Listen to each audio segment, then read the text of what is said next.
Hey guys, we're going to look at Romans chapter 1, verses 18 through the end of the chapter. This is part 2 of Romans chapter 1. Paul's letter to the Romans we looked at last week was a cross-cultural missionary effort of Paul to unite a diverse church, Jew, Gentile, people all across the spectrum. And we also looked at the gospel. What is the gospel? As the power of God, that decisive act that Jesus, being God himself, came into the world, became a man, fully human, descended from the royal line of David, the king of Judah, in ancient Israel, and then that Jesus died for our sins and rose from the dead. And we looked at how that gospel message, that good news, is something that we simply receive by faith, and that's where true righteousness comes from God, righteousness that God has revealed. Now that opens up the second half of the chapter, which we're looking at in this week's online study.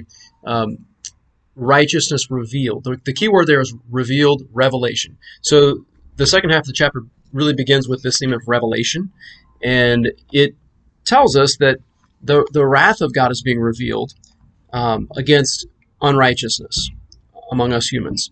And then it's going to give us some illustrations of how his wrath is being revealed as he goes on. But first he wants to make the case, Paul wants to make the case that God has revealed something important to us. We can know something from heaven. We can know something about God's power, number one, and number two, his divine nature. So essentially what we're dealing with here is we're dealing with a presupposition or an assumption that Paul makes, a grand assumption that Paul brings to the table and says, everyone on this planet knows that there's a God. That's what he says. He says they can know that there's a God that exists, he has a divine nature, and that he's powerful. I mean, look at nature, look at the creation around us. There's a lot of power, for good or for bad. We are subjected to that power.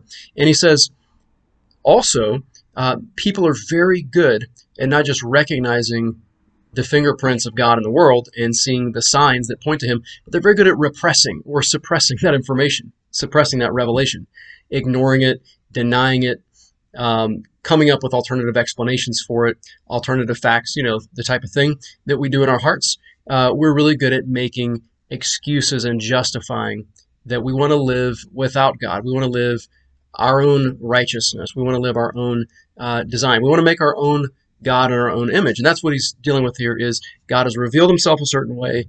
We are constantly pushing back against that. And as one theologian says, we have an idol factory in our hearts, just constantly churning out various models of different idols that we want to produce and invent and create. And that's really the basic fundamental problem, is that God created us in his image in the beginning, and now we're trying to recreate God in our own image. We're trying to recreate what we think God should be, what the God that we want. I like to imagine God like this or like that, but not the way he is and the way he's revealed himself. And I guarantee you, not many of us would have created the God of the Bible the way that he is, which to me is a testimony that there's some truthfulness to this, because I wouldn't have invented a God like this that requires some of the things that he requires. And so Paul's saying we get very good at addressing that issue in an improper way, which is idolatry. Now, Paul goes on then to give an example of how the wrath of God is being revealed against our idolatry.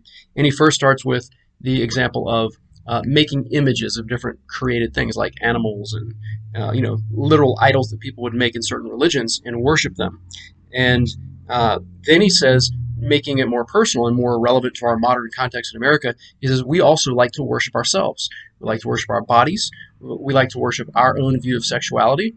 And he gives the hot example here, the highly controversial example of same-sex relationships between men and women, and saying that what we've done is we've given up the created order for how God made us, male and female, and we have exchanged that for another version of sexuality.